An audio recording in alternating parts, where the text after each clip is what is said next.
الحمد لله نحمده ونستعينه ونستغفره ونعوذ بالله من شرور أنفسنا ومن سيئات أعمالنا من يهد الله فلا مضل له ومن يضلل فلا هادي له وأشهد أن لا إله إلا الله وحده لا شريك له وأشهد أن محمدا عبده ورسوله أما بعد فإن خير الحديث كتاب الله وخير الهدي هدي محمد صلى الله عليه وسلم وشر الأمور محدثاتها وكل محدثة بدعة وكل بدعة ضلالة وكل ضلالة في النار أعوذ بالله السميع العليم من الشيطان الرجيم بسم الله الرحمن الرحيم يا أيها الذين آمنوا اتقوا الله حق تقاته ولا تموتن إلا وأنتم مسلمون يا أيها الناس اتقوا ربكم الذي خلقكم من نفس واحدة وخلق منها زوجها وبث منهما رجالا كثيرا ونساء واتقوا الله الذي تساءلون به والأرحام إن الله كان عليكم رقيبا يا أيها الذين آمنوا اتقوا الله وقولوا قولا سديدا يصلح لكم أعمالكم ويغفر لكم ذنوبكم ومن يطع الله ورسوله فقد فاز فوزا عظيما وقال وكذلك أخذ ربك إذا أخذ القرى وهي ظالمة إن أخذه أليم شديد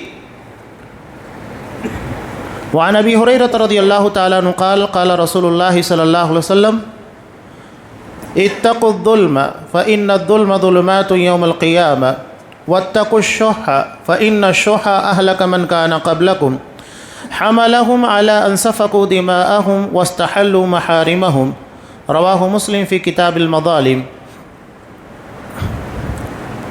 تمام قسموں کی تعریفات اللہ رب العالمین وحدہ لا شریک کے لیے لائق و زیبا ہیں، جو ساری کائنات کا تنہا خالق و مالک ہے، اور بے شمار درود و سلام ہوں اللہ کے آخری نبی جناب کریم محمد رسول اللہ صلی اللہ علیہ وسلم کی ذات مقدسہ پر۔ محترم سامعین، عزیز ماں اور بہنوں، بخاری کی روایت ہے، حضرت عبد الرحمن ابن عوف رضی اللہ تعالیٰ عنہ اور ان کے ساتھ حضرت بلال ہیں، حضرت عمار ہیں، حضرت خباب ہیں رضی اللہ عنہم اجمعین۔ صحابہ کی ایک جماعت آپ صلی اللہ علیہ وسلم کے پاس آئی۔ وہ آپ صلی اللہ علیہ وسلم سے شکایت کر رہے تھے قریش کے مظالم کی، اور کیا ظلم ہو رہا تھا۔ انسان جسے دیکھ نہیں سکتا، سن کر روح کانپ جاتی ہے۔ کسی کو مکہ کے تپتے ہوئے ریگستانوں میں گھسیٹا جاتا، کسی کو دہکتے ہوئے انگاروں کے پر لٹا دیا جاتا، کسی کو برہنہ کر کے شہید کر دیا گیا، کسی کو چٹائی میں لپیٹ کر دھونی دی جاتی۔ یہ حالت تھی۔ اصحاب کرام نے نبی کریم صلی اللہ علیہ وسلم کو شکایت کی اور سوال کیا متی نصر اللہ، اللہ کی مدد کب آئے گی؟ حالات اتنے دگرگوں ہیں، اس قدر مسلمانوں کے پر مظالم ہو رہے ہیں۔ تب آپ صلی اللہ علیہ وسلم نے جو ارشاد فرمایا، قرآن مجید نے سورہ بقرہ کے اندر انہی چیزوں کو بیان کیا، الا ان نصر اللہ قریب، یقیناً اللہ کی مدد بالکل قریب ہے۔ اللہ کا وعدہ اپنی جگہ پر سچا ہے۔ آپ صلی اللہ علیہ وسلم نے اصحاب کرام کے سامنے پچھلی قوموں کا تذکرہ کیا، کہا کہ تم سے پہلے قوموں میں جو عذاب اور جو سزائیں اور آزمائشیں آئیں، جن آزمائشوں سے ان کو گزارا گیا، عذاب نہیں آزمائش، ان آزمائشوں سے تم نہیں گزرے، انہیں گڑھا کھود کر گاڑ دیا جاتا، آروں سے ان کے جسم کو چیر دیا جاتا، اور لوہے کی کنگھیوں سے ان کے گوشت کو نوچ لیا جاتا تھا۔ تم لوگ جلدی کر رہے ہو، یقیناً اللہ کی مدد آئے گی۔ اس حدیث کے بیان کرنے کا مقصود یہ ہے کہ مکہ کی زندگی میں مسلمانوں کے ساتھ کیا کچھ نہیں ہوا۔ نہ نبی کریم صلی اللہ علیہ وسلم کی ذات گرامی محفوظ، نہ اصحاب کرام، نہ خواتین صحابیات، ہر کسی کے پر ظلم اور زیادتی تھی۔ اور ایسا نہیں تھا کہ وہ ایک لمحے کے لیے، کچھ دنوں کے لیے، کچھ مہینوں کے لیے، مسلسل 13 سال تھے۔ اور آپ صلی اللہ علیہ وسلم جب ایک آس اور ایک امید لے کر طائف گئے تو وہاں طائف میں مکہ سے زیادہ برا حال آپ صلی اللہ علیہ وسلم کا کیا گیا، پتھروں سے مارا گیا، آپ کو گالیاں دی گئی، یعنی آپ کو ذہنی طور پر، جسمانی طور پر ہر اعتبار سے تکلیفیں پہنچائی گئی۔ اس کے بعد بھی آپ صلی اللہ علیہ وسلم نے کیا کہا؟ بہت پیارا واقعہ ہے، کہا اللہم اغفر لقومی، اے اللہ میری قوم کے گناہوں کو، غلطیوں کو بخش دے۔ اتنی مار کھانے کے بعد کیا کہہ رہے ہیں؟ میری قوم، یہ نہیں کہہ رہے کہ وہ کوئی دوسرے ہیں، کہا کہ میری قوم کو بخش دے۔ ان کے گناہوں کی، غلطیوں کی اللہ سے معافی مانگ رہے ہیں، کیوں؟ فَإِنَّهُمْ لَا يَعْلَمُونَ، اس لیے کہ وہ جانتے نہیں ہیں۔ جس دن انہیں علم ہو جائے گا، ان کی جہالت ختم ہو جائے گی، وہ ایسا سلوک نبی کے ساتھ نہیں کریں گے، نہ مسلمانوں کے ساتھ کوئی بدتمیزی کریں گے۔ اس واقعے کے تناظر میں جو باتیں ہیں وہ بہت اہمیت کی حامل ہے۔ دنیا میں یوں سمجھ لیجئے کہ مسلمانوں کے علاوہ جتنے بھی ہیں، یہ ہمارے نزدیک مریض اور پیشنٹ کی طرح ہے، جنہیں مختلف قسموں کی بیماریاں ہیں، شرک، بدعت، خرافات، جہالت۔ جب تک ان جہالت کے پردے کو چاک نہیں کیا جائے گا، انہیں علم کہاں سے ہوگا؟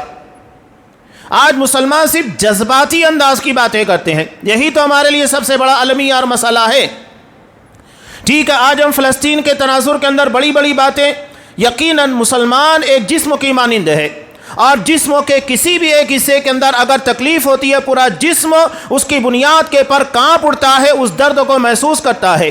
مسلمان ہونے کے ناطے ان کے درد کو محسوس کرنا ہماری ذمہ داری ہے، لیکن شریعت نے جو احکامات دیے ہیں، ان شریعت کے احکامات کو ہم توڑ نہیں سکتے، اور انہی کے درمیان رہ کر ہمیں عمل کرنا ہوگا۔ قرآن صاف کہتا ہے فَاتَّقُوا اللَّهَ مَا اسْتَطَعْتُمْ، جتنی تمہاری استطاعت ہے اتنا ہی اللہ سے ڈرو۔ طاقت سے بڑھ کر شریعت ہمیں مکلف نہیں بناتا۔ اگر ہمارے درمیان غریبی ہے، بھوکمری ہے، لوگ بہت پریشان ہیں، ہمارے پاس اگر مالی امداد نہیں ہے تو کیا کر سکتے؟ جتنی طاقت ہے، اگر اللہ نے آپ کو صاحب مال نہیں بنایا تو آپ کے پاس زکوٰۃ فرض نہیں، اگر اللہ نے آپ کو صاحب مال نہیں بنایا، نہ آپ کے پر حج فرض ہے، نہ عمرہ کی ضرورت ہے۔ جتنی طاقت ہے شریعت اتنا ہی ذمہ دار بناتی ہے۔ یہ نہیں کہ ہم اپنی طاقت سے بڑھ کر مزید مسائل پیدا کرنے کی کوشش کریں۔ قرآن صاف کہتا ہے وَلَا تُلْقُوا بِأَيْدِيكُمْ إِلَى التَّهْلُكَةِ، اپنے آپ کو ہلاکت میں مت ڈالو۔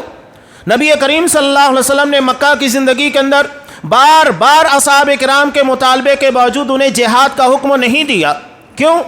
پتا تھا کہ جتنی جمع پونجی ہے وہ بھی ضائع ہو جائے گی، ختم ہو جائیں گے۔ اور یہاں جب مسلمانوں کو صبر کی تلقین کی گئی، 3 بڑے فائدے حاصل ہوئے تھے۔ سب سے پہلی بات، اپنے امیر، اپنے حاکم فرما روا کی اطاعت و فرما برداری، کیسے بھی حالات آ جائے ہم اپنے امیر اور اپنے حاکم میں وقت جو ہوتا ہے اس کی اطاعت و فرما برداری سے باہر نہیں نکلیں گے۔ آپ صلی اللہ علیہ وسلم نے کہہ دیا صبر کرو، چپ چاپ صبر کرو۔ کسی نے یہ نہیں کہا کہ اللہ کے رسول کیا کچھ ہو رہا ہے، ایک مرتبہ شکایت کی، آپ نے کہہ دیا، دوبارہ اصحاب کرام نے شکایت نہیں کی۔ آج ہمارے ہاں معمولی باتوں کے پر کتنے بڑے بڑے بوال مچانے کی کوشش کی جاتی ہے۔ جو چیزیں حکماء کی ذمہ داری ہیں، ذمہ داران کی ذمہ داری ہے، جو ساری چیزوں کے پر نظر رکھتے ہیں، وہ اس کے بارے میں ڈیسائیڈ کریں گے، فیصلہ کریں گے۔ ہمارے یہاں ارے ایرا گیرا نتو خیرا اٹھتا ہے اور فیصلہ کرنے لگتا ہے، لوگوں کے درمیان سوشل میڈیا پہ باتیں پھیلانے لگتا ہے۔ یہ بڑا عجیب المیہ بنا ہے۔ میں پچھلے ہفتے بھی اسی حدیث کے تناظر میں کہا تھا جو ہمارے درمیان چل رہا ہے، مسند احمد کی کئی الگ الگ روایتیں کہ ستاتی علی الناس سنون خدا، کہ عنقریب لوگوں کے سامنے بہت دھوکہ دینے والے سال آئیں گے، کثرت سے لوگوں کو دھوکہ دیا جائے گا۔ اور آج وہی ہو رہا ہے۔ حقیقت میں جو ظالم ہے اسے مظلوم بنانے کی کوشش کی جا رہی ہے، اور جو مظلوم ہے اس کو ظالم بنا کر پیش کیا جا رہا ہے۔ جو بیچارے دہشت گردی کا شکار ہے انہی کے پر دہشت گردی کا الزام ہے۔ آج مسلمانوں کے لیے وہی مسئلہ، دنیا میں سب سے زیادہ دہشت گردی کا شکار اگر کوئی قوم ہے تو مسلمان ہے، سب سے زیادہ شکار۔ لیکن افسوسناک اور حیرت ناک بات یہ کہ الزامات بھی مسلمانوں کے پر لگائے جاتے ہیں۔ آج دنیا میں اسلام اور مسلمانوں کو بدنام کرنے کے لیے سینکڑوں نہیں ہزاروں چینل ہیں، میڈیا کی پوری طاقت استعمال کی جا رہی ہے، لیکن اس کے بعد بھی وہ حیران ہے کہ مسلمان دیگر مذاہب کے مقابلے میں 700 گنا، 100 نہیں 700 گنا رفتار سے بڑھ رہا ہے۔ اتنی تیزی ہے اسلام کے چاہنے والے، اسلام کے قبول کرنے والوں میں، اس کا مطلب کوئی روحانی طاقت ہے جس کی بنیاد کے پر ساری طاقتوں کا استعمال کرنے کے بعد بھی اسلام اور مسلمان رک نہیں رہے، ورنہ جتنی پلاننگ، جتنی سازشیں اسلام اور مسلمانوں کے بارے میں کی گئی، کسی اور مذہب کے بارے میں کی گئی ہوتی تو آج وہ مذہب دنیا سے مٹ چکا ہوتا، اس کے ماننے والے، اس کے چاہنے والے ختم ہو چکے ہوتے، لیکن اللہ تبارک و تعالیٰ نے مسلمانوں کو زندہ و قائم رکھا ہے۔ آپ صلی اللہ علیہ وسلم نے کہا دھوکہ دینے والے ساتھ کثرت سے مسلمانوں کو دھوکہ دیا جائے گا، اور یہ دھوکہ سڑ چڑھ کر لوگوں کے درمیان بول رہا ہے، حدیث پڑھتے نہیں تو سمجھ میں نہیں آئے گا۔ آج حیرت ہوتی ہے کہ لوگ کہتے ہیں کہ میڈیا کے پر یہودیوں کا قبضہ ہے، اور وہی یہودی میڈیا جب ہمارے درمیان ایک خبر نشر کرتا ہے اس کو مان لیتے ہیں، اس کے پر ایمان لے کر آ جاتے ہیں۔ ہاں انہوں نے 5000 ڈال دیا، اتنے میزائل ڈاک دیے، اتنے ڈاک دیے، اتنے لوگ مر گئے۔ یہ خبریں کون دے رہا ہے؟ کیا آپ کے پاس کوئی مصدقہ خبر ہے؟ اسلامی میڈیا ہے جو ایمانداری کے ساتھ، صداقت کے ساتھ ساری خبروں کو پروف کے ساتھ پیش کرے؟ نہیں، لوگ انہی باتوں کو سنتے ہیں اور اس کے بعد مزید المیہ۔ ہمارے درمیان اس قدر مسائل، شریعت نے اس کے لیے حل پیش کیا ہے، قنوت نازلہ۔ آپ صلی اللہ علیہ وسلم، آپ بخاری اٹھا کر دیکھیں، مسلم وغیرہ میں ساری تفصیل موجود ہے کہ آپ صلی اللہ علیہ وسلم فرض نمازوں میں آخری رکعت میں رکوع کرنے کے بعد قنوت نازلہ یعنی دشمنوں کے پر بد دعا کیا کرتے تھے۔ کس کو یاد ہے نبی کریم صلی اللہ علیہ وسلم کی سنت؟ اس کے مقابلے میں ایک بدعت کو جنم دیا گیا۔ ابھی پیچھے 2 یا 3 روز قبل سوشل میڈیا کے پر پھیلا دیا گیا کہ فلسطین کے مظلوم مسلمانوں کے لیے ہمیں روزہ رکھنا چاہیے۔ روزہ عبادت ہے، اور عبادت صرف اللہ کے لیے کی جاتی ہے، اسے غیر کے لیے نہیں کیا جا سکتا۔ یعنی اتنے مشکل حالات کے اندر بھی بدعتی حضرات اپنا داؤں کھیلنا بند نہیں کرتے، برابر اپنا داؤں کھیلتے ہیں۔ ایسے حالات میں سنت کی تو فکر نہیں ہے۔ اگر احادیث پڑھیں گے تب نبی کریم صلی اللہ علیہ وسلم کی سنت کا علم ہوگا، لیکن حدیث پڑھتے نہیں، اپنے طریقے سے سارے مسائل حل کرنے کی کوشش کرتے ہیں۔ کہا جاتا ہے نا، نیم حکیم خطرہ جان، تو ایسے ہی نیم ملا خطرہ ایمان ہوتا ہے، جس کے پاس شریعت کا صحیح علم نہ ہو اور مکمل علم نہ ہو، جس کی بنیاد کے پر پختگی نہ ہو، اور لوگوں کے درمیان باتیں بیان کرنے اور مسائل بیان کرنے کی کوشش کرے۔ ایک بہت پیاری بات مدینہ میں رہنے والے شیخ کلیم یوسف مدنی حفیظ اللہ نے پیش کی، ایک حدیث کے تناظر میں آپ کے سامنے رکھتا ہوں۔ ابو داؤد کی ایک روایت، اصحاب کرام کی ایک جماعت کو نبی کریم صلی اللہ علیہ وسلم نے ایک غزوے کے لیے بھیجا، ایک سریے کے لیے بھیجا۔ سریہ اس کو کہتے جس میں آپ صلی اللہ علیہ وسلم شریک نہ ہو، اور جس میں آپ صلی اللہ علیہ وسلم شریک ہو وہ غزوہ ہوتا ہے۔ تو ایک چھوٹا سا لشکر تھا۔ اب اس میں سے ایک صحابی کو اچانک ایک پتھر لگا، جس کی وجہ سے ان کا سر انجرڈ ہو گیا۔ اب اسی حالت میں رات کے وقت انہیں غسل کی ضرورت پیش آ گئی۔ اب انہوں نے اپنے ساتھیوں سے پوچھا کہ کیا میری لیے کوئی رخصت ہے کہ میرا سر زخمی ہو گیا، انجرڈ ہو گیا ہے، اور اگر میں پانی کو استعمال کرتا ہوں اس کی وجہ سے انفیکشن ہو سکتا ہے۔ انہوں نے کہا کہ پانی موجود ہے، تو ایسی صورت میں تمہیں تیمم کی اجازت کہاں سے مل سکتی ہے؟ تمہیں غسل کرنا ہوگا۔ اب انہوں نے غسل کیا، غسل کرنے کی وجہ سے پانی سر کے پر لگا، انفیکشن ہوا، اور وہی ان کی شہادت کا ذریعہ بن گیا۔ جب یہ مدینہ تشریف لائے، اس واقعے کے بارے میں آپ صلی اللہ علیہ وسلم کو معلوم ہوا تو آپ انتہائی شدید غصہ ہوئے۔ اس کے بعد آپ نے کیا کہا؟ قتلوہ قتلہم اللہ، کہ انہوں نے اس صحابی کو مار دیا ہے، اللہ انہیں مارے۔ یعنی تمہارے غلط مسئلے کی بنیاد پر شریعت کا علم نہیں تھا تو سوال کرنا چاہیے تھا، سوال نہیں کیا، اور اس کے اوپر سے تم نے ایک مسئلہ بیان کر دیا جس کی بنیاد کے پر ان کی جان چلی گئی۔ ایک غلط مسئلے کی، ایک غلط فتوے کی بنیاد پر ایک صحابی کی جان جانے پر آپ نے اتنا زبردست حکم دیا، اتنا ناراض ہوئے۔ اور آج آپ دیکھیے کہ چند ناہنجار، یعنی جن لوگوں کو شریعت کے بارے میں کوئی علم نہیں، جو حدیث میں بیان کر رہا ہوں اسی کے ضمن میں آ رہا ہے، یہ پوری سلطنت کو، مسلمانوں کی ایک بڑی جماعت کو لاکھوں کی تعداد میں داؤں کے پر لگا دیتے ہیں۔ ان کی جان، مال، عزت و ناموس، بچے بوڑھے سب داؤں کے پر لگے ہوئے، کوئی بولنے کو تیار نہیں۔ ذمہ دار کون ہیں؟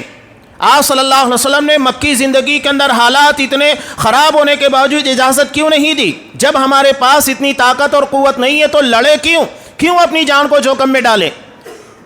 ایک خطرناک قسم کی سازش، اور وہی سازش اس حدیث کے اندر بتائی جا رہی ہے۔ آپ صلی اللہ علیہ وسلم نے کہا یصدق فیہ الکاذب، جو جھوٹا ہوگا اسے سچا باور کرانے کی کوشش کی جائے گی۔ آج آپ دیکھیے ایران، ترکی اور اس طرح کے جتنے جمٹھلے ہیں جو اسلام کا نام لیتے ہیں، یہ نام لیوا نام نہاد ہے، حقیقت میں نہیں ہے مسلمانوں کے چاہنے والے یا مسلمانوں کے مددگار، بیان کے پر بیان۔ افغانستان کے اندر معاملہ ہوا، امریکہ کے ساتھ کھڑا ہو کر ایران برابر سنی مسلمانوں کو مارتا ہے۔ عراق کے اندر یہ حالت ہے، اور یہ ساری چیزیں صداقت اور دلائل کی بنیاد کے پر کہہ رہا ہوں، ایسا نہیں ہے کہ یہ بس کہہ دیا چل رہی ہے، ساری چیزیں باقاعدہ پروف کے ساتھ موجود ہیں۔ ملک شام، یہ ان کے اپنے لوگ بھی بیان کر رہے ہیں، لاکھوں سنی مسلمان۔ آج بھی فلسطین کا معاملہ یہ وہی ہے، حقیقت میں سنی مسلمانوں کو ٹارگیٹ کرنا، ان کو مارنا ہے اور کچھ نہیں ہے، کہ اسرائیل کو جواز فراہم کیا جائے چند راکٹ کے داغنے کے بعد، تاکہ باقاعدہ وہ اس چیز کو جواز بنا کر مسلمان جو کہ سنی ہیں ان لوگوں کو ٹارگیٹ کرے۔ یہ بہت بڑے پیمانے پر ہو رہا ہے۔ آپ صلی اللہ علیہ وسلم نے کہا جو سچا ہوگا اور جو جھوٹا ہوگا اسے سچا باور کرانے کی کوشش کی جائے گی، اور وہی ہو رہا ہے۔ جھوٹ بول رہے ہیں میڈیا کے پر آنے کے بعد۔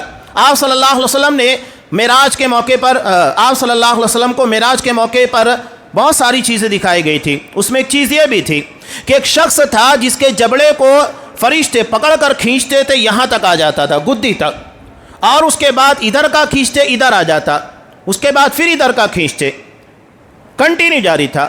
آپ صلی اللہ علیہ وسلم نے پوچھا کون ہے یہ، اسے اتنی خطرناک سزا کیوں دی جا رہی ہے، اس کے جبڑے کو کھینچ کر گدی تک لے جا رہے اور وہ بھی جہنم کے اندر۔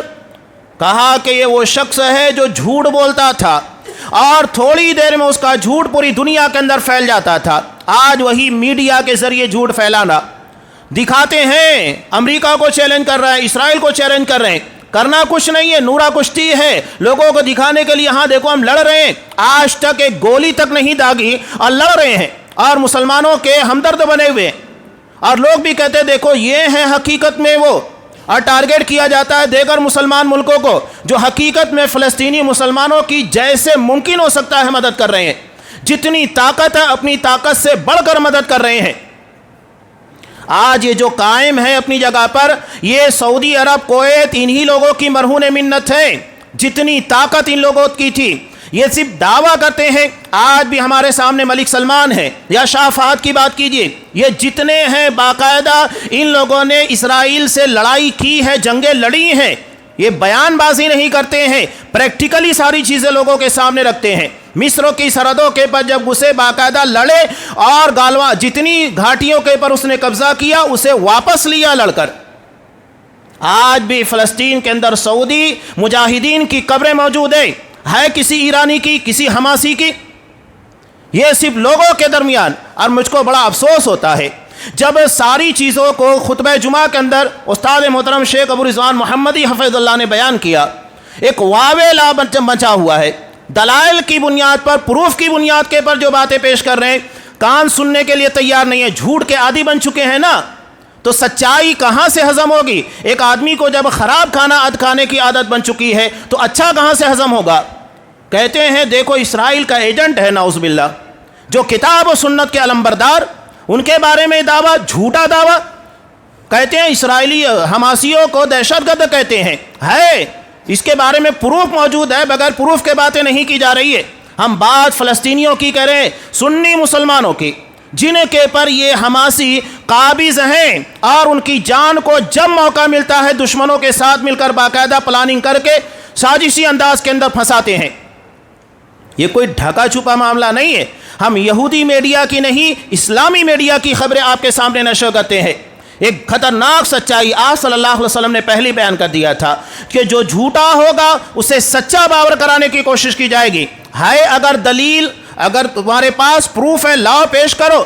اس طرح کی ڈھکوسلے والی باتیں، اتہام، بہتان تراشی، کسی کی شخصیت کے پر اس طرح کا الزام نہیں۔ آپ صلی اللہ علیہ وسلم کی حدیث یاد رکھیے، اگر کوئی کسی کے پر منافق ہونے کا یا کفر کا الزام لگاتا ہے اور وہ ثابت نہیں کر پاتا ہے تو یہ لعنت اسی کے پر لوٹتی ہے جس نے اس لعنت کو استعمال کیا ہے۔ بہت سوچ سمجھ کر استعمال کیجئے گا، دلیل اگر نہیں ہے، پروف نہیں ہے تو باتیں نہیں کرنا چاہیے۔ آج ہندوستان کے اندر اکیلے اس طرح کے فتنوں سے لڑنے والے سوشل میڈیا کے جن کی تقاریر سب سے زیادہ ہے، انہیں ٹارگٹ کرنے کی کوشش کی جا رہی ہے۔ حقیقت ہے اور واقعی اسلام اور مسلمانوں کا درد ہے تو کتاب و سنت اور صحیح عقیدے کی ترجمانی کیجئے، اسے پڑھنے کی کوشش کیجئے، صحیح منہج کو پڑھیے، یہ ہماری دنیا اور آخرت دونوں کے لیے لازم ہے۔ لیکن جذباتی انداز میں لوگوں کو گمراہ کرنا، آپ صلی اللہ علیہ وسلم نے کہا آگے وَيُكَذَّبُ فِيهَا الصَّادِقُ، جو سچا ہوگا اسے جھوٹا باور کرانے کی کوشش کی جائے گی۔ اور یہ وہی میڈیا ہے جو سب سے زیادہ مسلمانوں کے ہمدرد ہیں، سعودی عرب، کویت وغیرہ، انہیں باقاعدہ پلاننگ کے تحت، سازش کے تحت جھوٹا ثابت کرنے کی، مسلمانوں کے لیے خائن ثابت کرنے کی کوشش کی جاتی ہے، جبکہ پوری دنیا میں جتنا ان لوگوں نے بن سکا مسلمانوں کے لیے ہر طریقے کی مدد انہوں نے دی ہے۔ ان کے پاس جو استطاعت تھی وہ کیا، تمہارے پاس جو استطاعت ہے وہ کرو۔ اس کے پاس اتنی فوج نہیں ہے، جس کے پاس لاکھوں کی تعداد میں فوج ہے وہ کام کرے نا۔ ہر چیز کے لیے سعودی نے ایک مثال بڑی اچھی ہے کہ اگر آپ کے گھر میں 3-4 بھائی ہے، ایک وہ ہے جو بہت پڑھا لکھا ہے، جسے قانون کے بارے میں بڑا علم ہے، ایک وہ ہے جو تھوڑا ڈیرنگ کرتا ہے، دبنگ آدمی ہے، اور تیسرا وہ ہے جس کے پاس روپیہ بہت ہے۔ اب یہ بتائیے گھر کے اندر اگر کوئی مسئلہ درپیش ہوتا ہے، مثال کے طور پر کچھ گنڈے آ کر آپ کے گھر کے پر حملہ کرنا چاہتے ہیں یا آپ کے ساتھ چھڑکانی کرتے ہیں، تو باپ اپنے ان 3 بیٹوں میں کسے استعمال کرے گا؟ جس کے پاس پیسہ ہے، یا جس کے پاس قانون کا علم ہے، یا جو بہت جانتا ہے اسے، یا جو دبنگ ہے، جو لڑنا جانتا ہے۔ یقینی بات ہے کہ وہ اپنے اس بچے کو آگے کرے گا جو دبنگ ہے، جسے لڑنا آتا ہے۔ اور اگر کوئی قانونی مسئلہ درپیش ہوگا تو اپنے جانکار، قانون کا علم رکھنے والے بچے کو آگے کرے گا۔ اور اگر کوئی ایسا مسئلہ پیش آتا ہے جہاں مالی ضرورت پیش آ جائے تو جس کے پاس مال ہے اسے آگے کرے گا۔ تو سعودی عرب کو اللہ نے مال عطا کیا ہے، کویت کو مال دیا ہے، اس کے پاس فوجی طاقت اتنی زیادہ نہیں ہے تو اپنا مال خرچ کرتے ہیں۔ تو جن لوگوں کے پاس فوجی طاقت، اپنی فوجی طاقت کو تو استعمال کرو۔ ہر چیز کے لیے صرف سعودی نظر آتا ہے، سارے الزامات وہی، کرے گا بھی وہی، بھگتے گا بھی وہی، بدنام بھی اسی کو کرو گے۔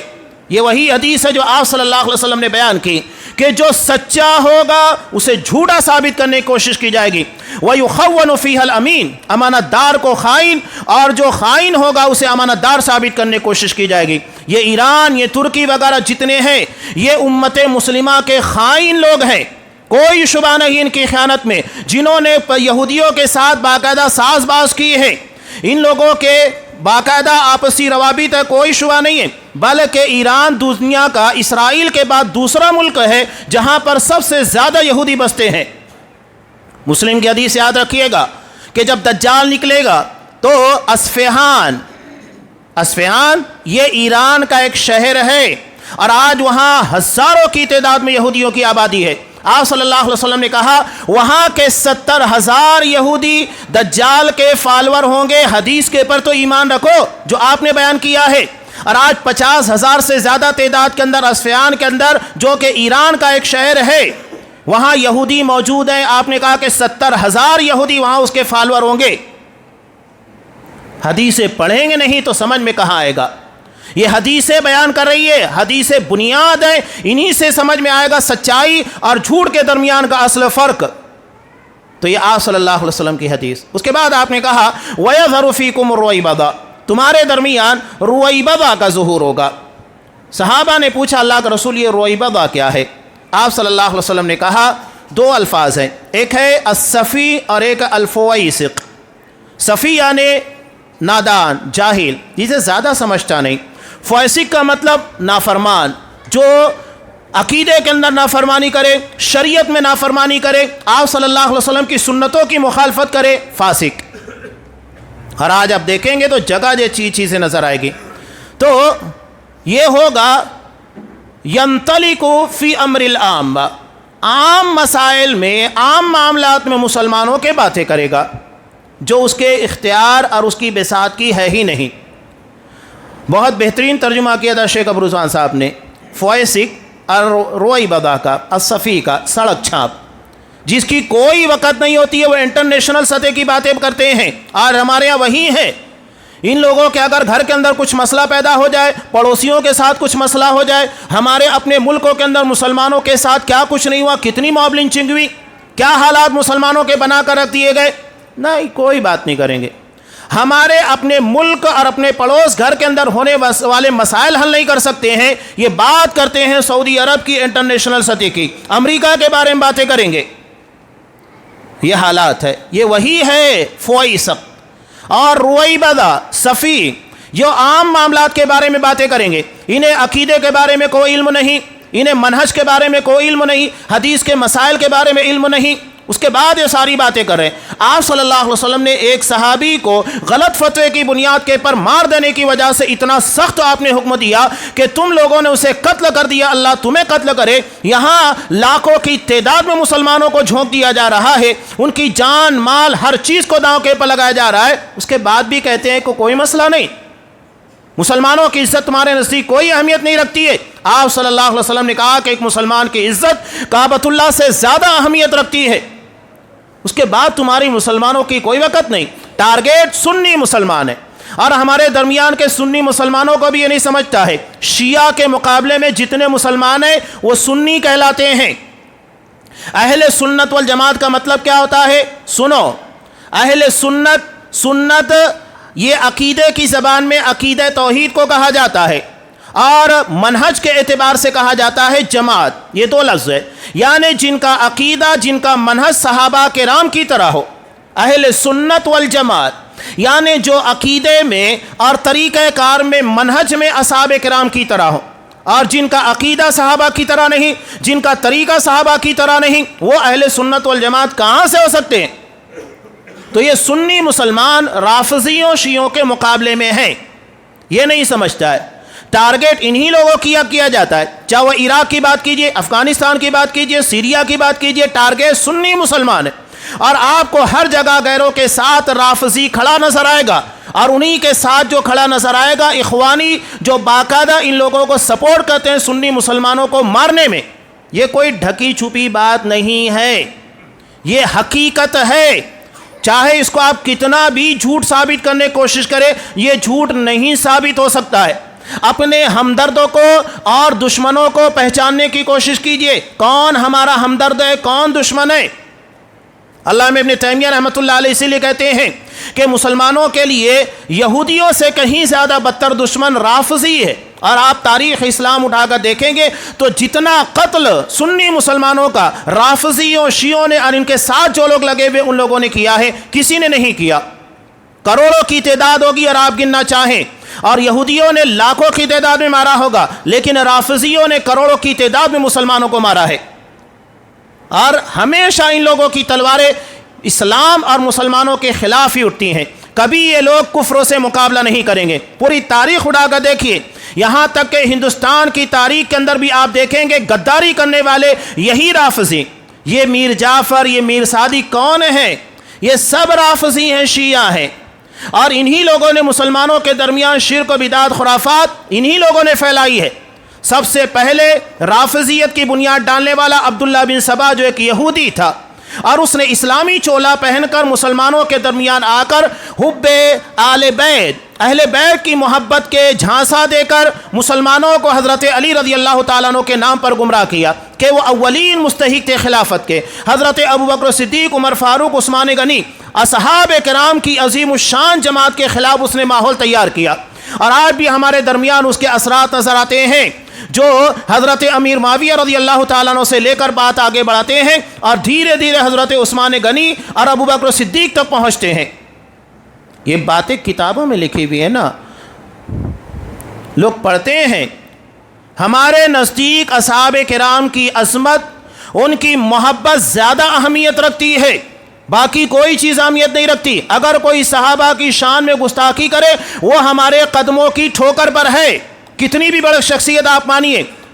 لوگ یہاں پر مولانا مودودی کے نام کے پر وابلہ مچانے لگتے, جہاں آپ بولیں گے سوشل میڈیا کے پر انگار لگ جاتی ہے.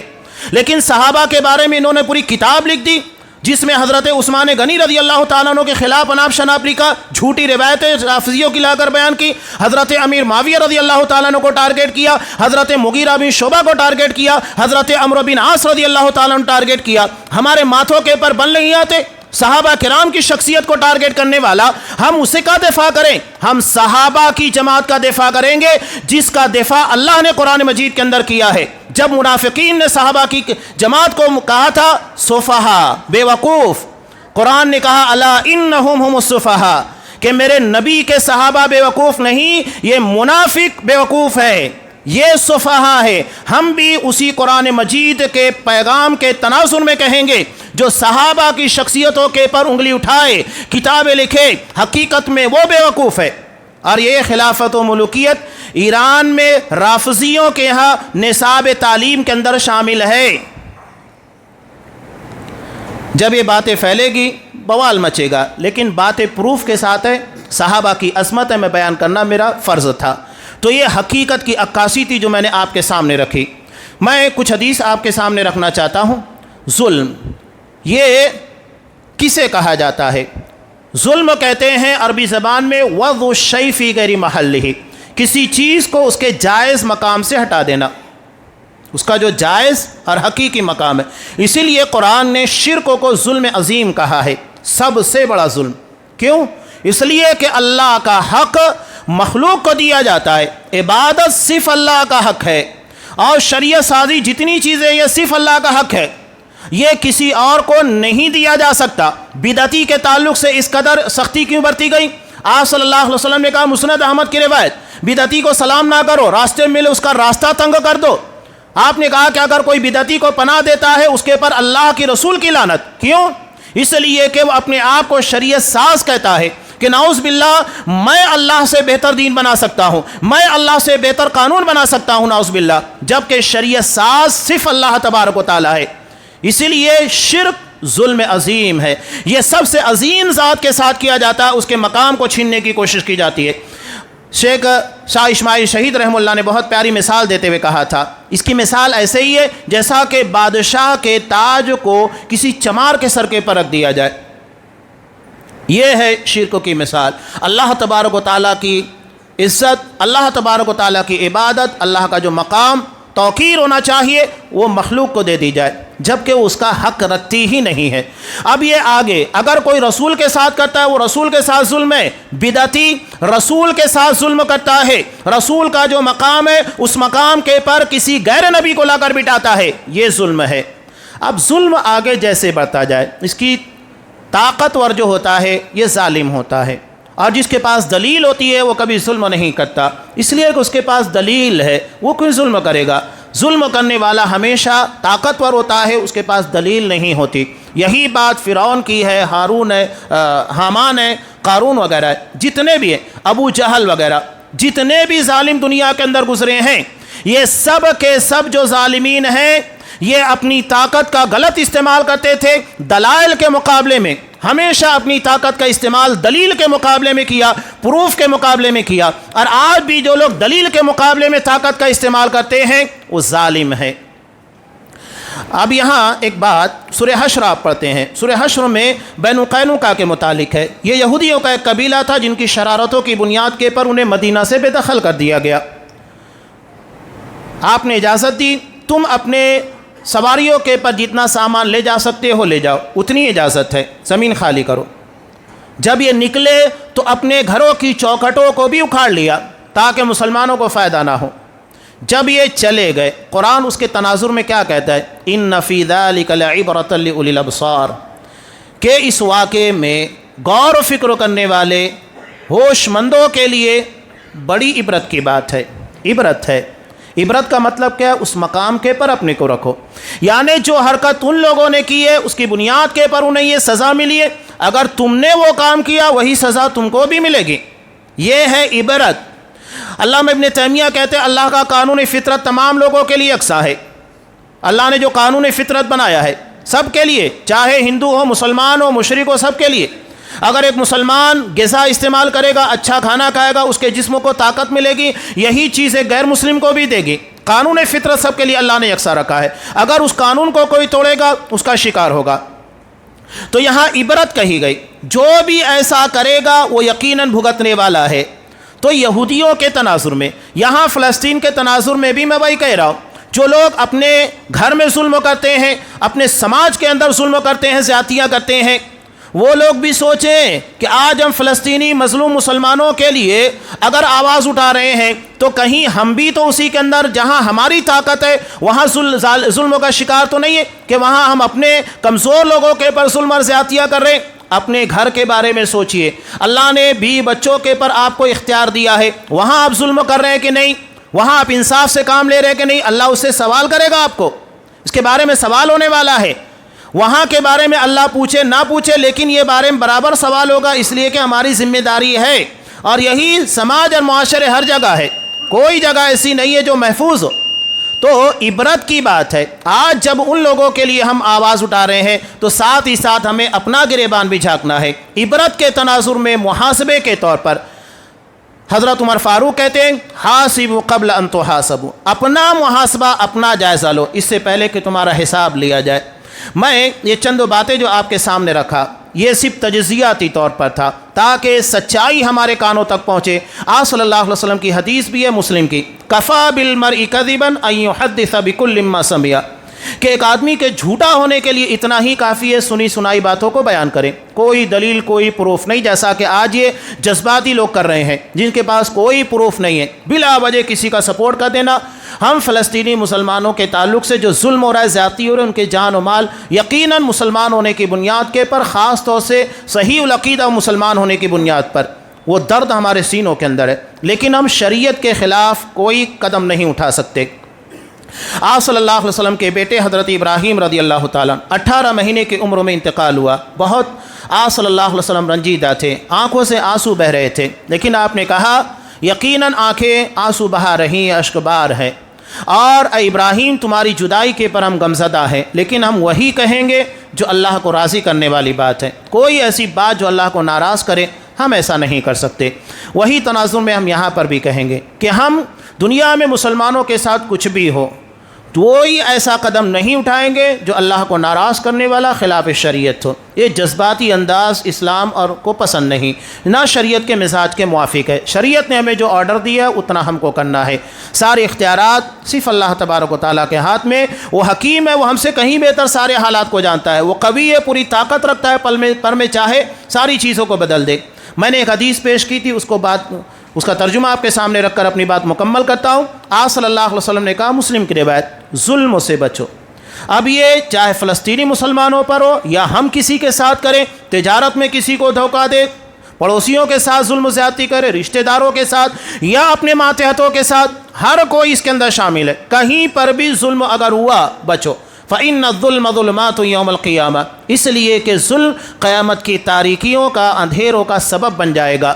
وَاتَّقُوا الشُّحَّ، اور لالچ، اپنے جائز حق سے زیادہ لینے کے بارے میں پرہیز کرو، بچو، اس لیے کہ یہ شح، اپنے جائز حق سے زیادہ لینا جس کو ہم لالچ کہتے ہیں، اسی چیز نے تم سے پہلے لوگوں کو تباہ برباد کیا، انہیں اس بات کے پر آمادہ کیا کہ وہ عزتوں کو پامال کریں اور خون بہائیں۔ لالچ، لوگ کہتے ہیں نا کہ ظلم کیوں ہوتا ہے، ظلم کی بنیاد لالچ ہے۔ عرب دیشوں میں جب تک تیل نہیں نکلا تھا آپ کو وہ چیزیں باہر کا انٹرفیئر نظر نہیں آتا تھا، لیکن جہاں دنیا کی دولت کی ریل پیل ہوئی وہاں پر باہر کے لوگوں نے آ کر لڑائی اور ساری حرکتیں شروع کر دی، اور بہرحال ایک لمبی داستان ہے، کتنا بیان کیا جائے۔ لالچ سے کہیں پر بھی ہو بچو، یہ ہمارے لیے بہت اہم سبب ہے جو ہمیں ظلم تک لے جاتی ہے، اور ظلم قیامت کی تاریکیوں کا، اندھیروں کا سبب بنے گا۔ قنوت نازلہ آپ صلی اللہ علیہ وسلم کی سنت ہے، انشاءاللہ نماز جمعہ میں دوسری رکعت میں رکوع کے بعد قنوت نازلہ ادا کی جائے گی، جو آپ صلی اللہ علیہ وسلم کی سنت ہے، اور اللہ کے سامنے جو حقیقت میں تمام معاملات کا اختیار رکھنے والا ہے۔ عام نمازوں میں بھی فجر ہو، عشاء ہو، مغرب ہو، حالات کے اعتبار سے قنوت نازلہ کا اہتمام کرنا نبی کی سنت ہے، یہ اہتمام کرنا چاہیے، ہم وہ نہیں کر رہے ہیں اور جو نہیں کرنا چاہیے وہ کر رہے ہیں۔ تو انشاءاللہ نماز جمعہ میں قنوت نازلہ کا دوسری رکعت میں رکوع کے بعد اہتمام کیا جائے گا۔ اللہ تبارک و تعالیٰ سے دعا ہے کہ پروردگار مسلمان جہاں کہیں بھی ہوں، چاہے فلسطین میں ہو، افغانستان میں ہو، عراق میں ہو، سیریا، جہاں کہیں بھی ہوں، ان کے پر جو ظلم زیادتی ہو رہی ہے، پروردگار ہم طاقتور نہیں، ہمارے اختیار میں کچھ نہیں، لیکن تو قوی ہے، پوری طاقت اختیار رکھتا ہے۔ ہم اپنے سینوں میں ان کی تکلیف، ان کا درد محسوس کرتے ہیں۔ ہم ایک باپ کے سامنے اس کے بچے کو مرنے کا غم دیکھتے ہیں، اور ایک بچے کے سامنے اس کی ماں کی جدائی دیکھتے ہیں، وہ درد ہمارے سامنے ہے پروردگار، لیکن ہم بے بس ہیں۔ اور تو نے اپنی شریعت کے اعتبار سے جو احکامات دیے، اسی روشنی میں ہم تجھ سے دعا مانگتے ہیں کہ پروردگار تو قوی ہے، طاقتور ہے، تو ان لوگوں سے انتقام لے، تیری طاقت کے سامنے سب بے بس ہیں۔ پروردگار یقیناً ہماری خطائیں اور ظلم اور زیادتیاں بھی ہیں، ہمیں اس واقعے کے تناظر میں اپنا جائزہ لینے اور ہم سے جو خطائیں ہو رہی ہیں ہمیں ان خطاؤں سے بچنے کی توفیق دے۔ پروردگار خاص طور سے فلسطین اور دنیا میں بالعموم جہاں کہیں بھی مسلمان ہوں، ان کی جان، مال، عزت و ناموس ہر چیز کی حفاظت فرما، ان کے عقیدہ، ان کے دین کی حفاظت فرما، دشمنوں کی سازش سے انہیں محفوظ رکھ پروردگار، جب تک ہمیں دنیا میں رکھ، اسلام پر رکھ، اور ہمارا خاتمہ ایمان کے پر فرما، آمین۔ بارک اللہ لنا ولکم فی القرآن العظیم ونفعنی وإیاکم بالآیات والذکر الحکیم، انہ تعالی جواد کریم ملک غفور رحیم۔